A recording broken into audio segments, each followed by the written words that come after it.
Ini adalah tampilan login dari program saya, yaitu Sensus Harian Rawat Inap. Di sini terdapat username dan password.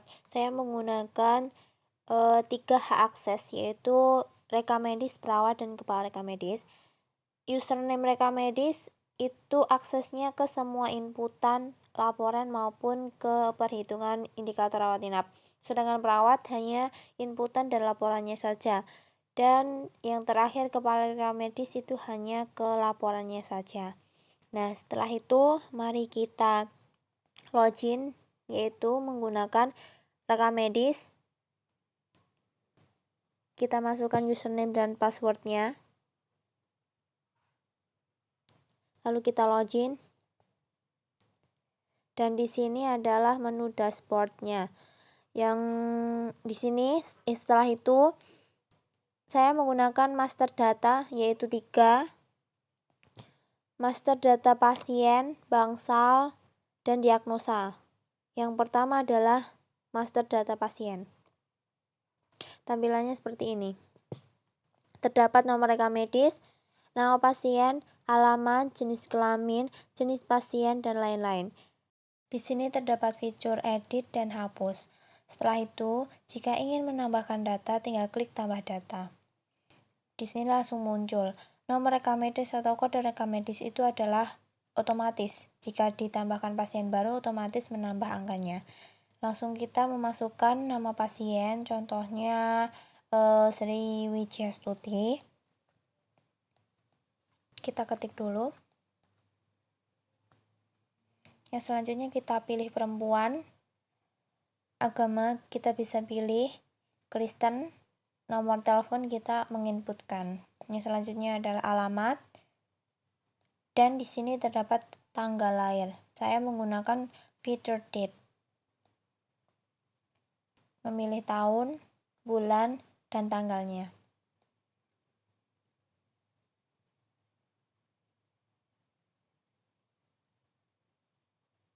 Seperti ini.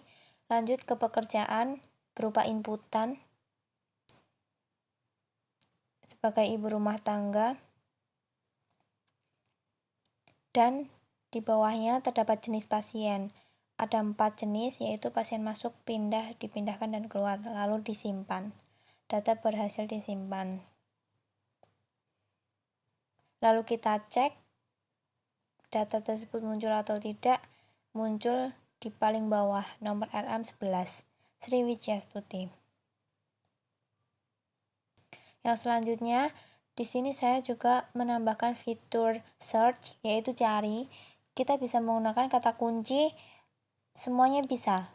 Dari rekam medis, nama pasien, alamat, maupun jenis kelamin atau jenis pasiennya. Di sini kita mencoba mencari dengan menggunakan kata kunci nomor rekam medis. Nomor rekam medis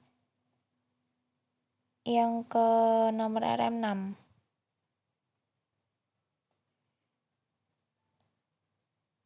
Tuti Haryani, alamat Sukarjo, jenis kelamin perempuan. Nah, setelah itu ada data diagnosa. Di sini terdapat kode diagnosa dan bisa diedit maupun dihapus. Seperti data pasien, ini data diagnosa juga bisa ditambahkan, yaitu tinggal memasukkan kode, contohnya A010 dengan diagnosa bukan A10 tapi E11, yaitu diabetes.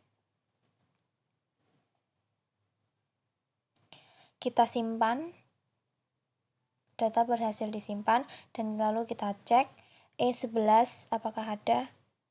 Ini E11D. Saya salah menginputkan, bukan menginputkan, saya typo, ada D-nya, lalu kita coba edit. Kita menggunakan fitur edit, D-nya kita hapus menjadi E.11. Kita simpan. Data berhasil diedit dan muncul E.11 yaitu diabetes.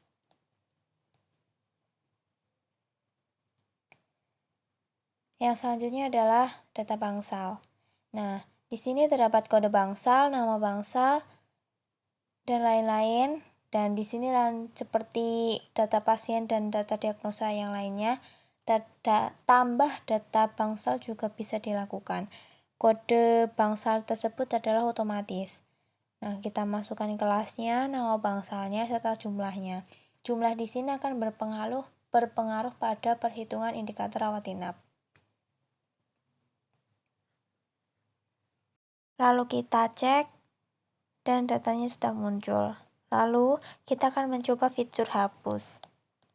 Kita klik hapus.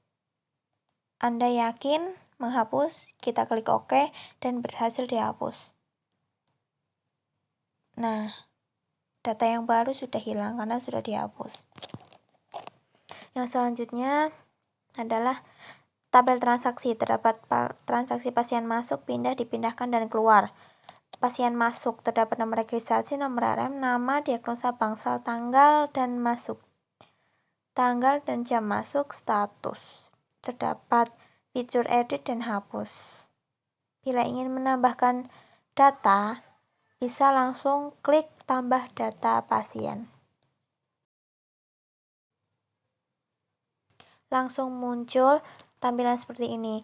Lalu kode registrasi tersebut adalah otomatis. Kita masukkan nama pasien, bangsal, diagnosa, serta status pasien tersebut masuk dan tidak bisa diganti karena otomatis. Kita simpan datanya.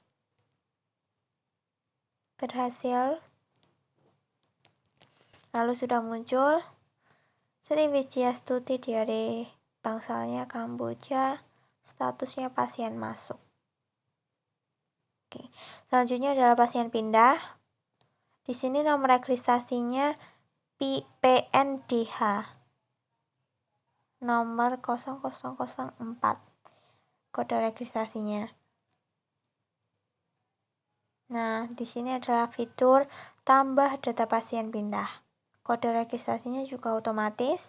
Lalu kita masukkan nama pasien, bangsal, dan status pasien tersebut tidak bisa diubah karena otomatis. Nah, datanya sudah muncul.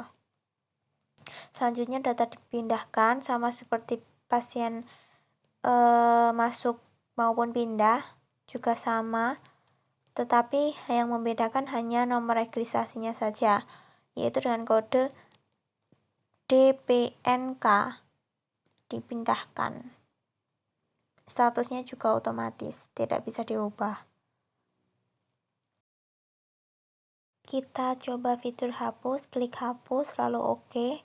Data berhasil dihapus. Kita cek, data sudah hilang. Yang selanjutnya adalah pasien keluar. Di sini nomor registrasinya dengan menggunakan kode OUT. Kita mengisi nama, bangsal, diagnosa, dan status otomatis keluar. Dan keterangan sembuh. Keterangan bisa berupa inputan.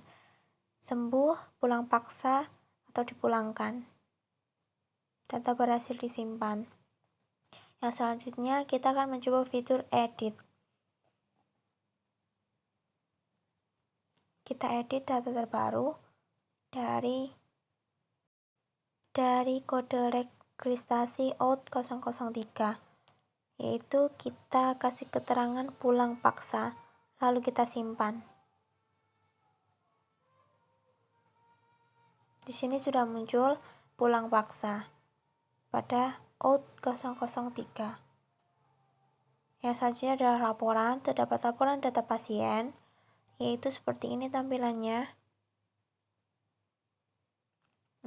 Setelah klik laporan, pasti akan otomatis muncul untuk ke print out. Lalu kita klik cancel jika tidak ingin nge-print, yaitu tampilan laporan data pasien seperti ini. Terdapat nomor rekam medis, nama pasien, jenis kelamin, tanggal lahir, agama, pekerjaan, alamat, serta nomor telepon.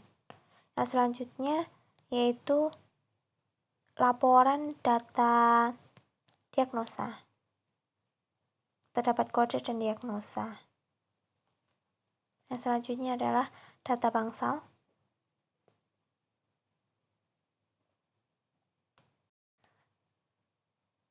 Di situ terdapat kode, nama bangsal, serta jumlah.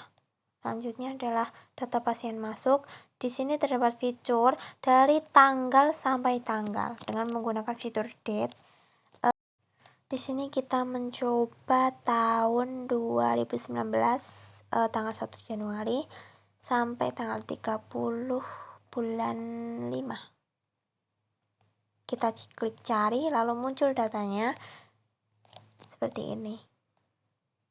Jika kita klik cetak akan muncul seperti ini.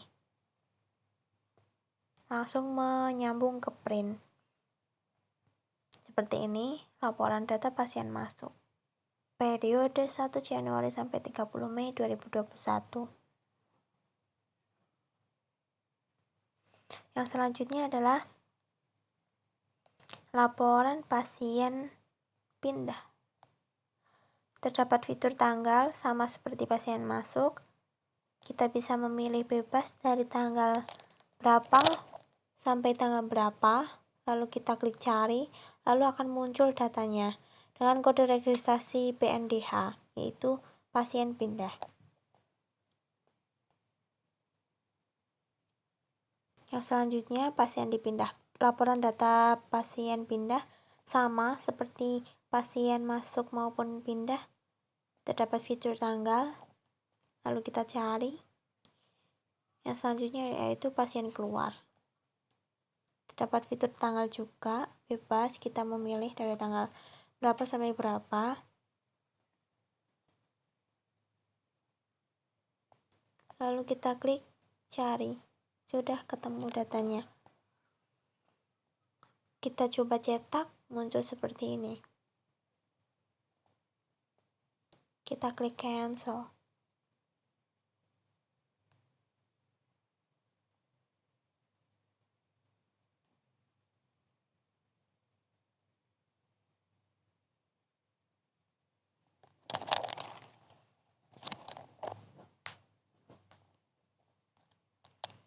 Yang selanjutnya yaitu rekapitulasi sensus harian rawat inap atau rekapitulasi SHRI. Di sini adalah rekapan keseluruhan mulai dari pasien masuk, pindah, dipindahkan maupun pasien keluar yang dijadikan satu. Jadi keseluruhan datanya pasien rawat inap. Terdapat fitur tanggal, lalu kita coba cari dan cetak.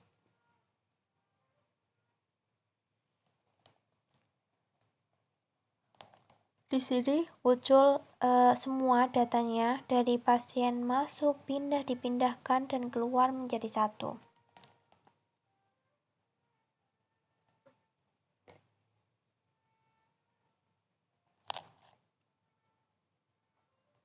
Yang selanjutnya adalah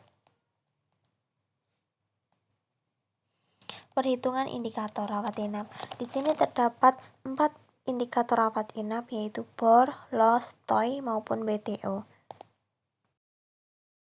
BOR yaitu bed occupancy rate, yaitu angka penggunaan tempat tidur. Rumusnya yaitu kamar tidur terpakai dibagi jumlah kamar keseluruhan dikali 100%. Yang selanjutnya adalah LOS. LOS itu adalah rata-rata lamanya pasien dirawat. Dengan rumus kamar tidur terpakai dikali waktu dibagi jumlah pasien keluar. Waktunya kita bisa memilih, di situ terdapat fitur waktu minggu, bulan, dan tahun. Kita klik cari lalu akan muncul loss-nya. Kita coba tahun, kita klik cari, muncul loss-nya sebanyak 456,25. Nah, selanjutnya adalah TOI, yaitu tenggang perputaran tempat tidur. Dengan rumus kamar tersedia dikurangi kamar terpakai dikali jumlah waktu dan dibagi jumlah pasien keluar. Waktunya bisa dipilih yaitu minggu, bulan, ataupun tahun. Kita coba tahun, TOI-nya sebanyak 7.226. Kita coba minggu, kita cari TOI sebanyak 134,75.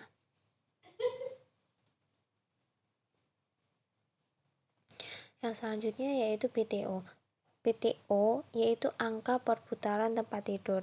Dengan rumus, pasien keluar dibagi tempat tidur yang tersedia. Langsung otomatis keluar hasilnya. Ini adalah menu akun yang terdapat di pojok kanan atas. Nah, setelah diklik akan muncul tampilan seperti ini. Bisa diedit dan lalu disimpan. Nah, di sini kembali ke menu dashboard dan kita coba logout dan kembali ke menu utama. Terima kasih.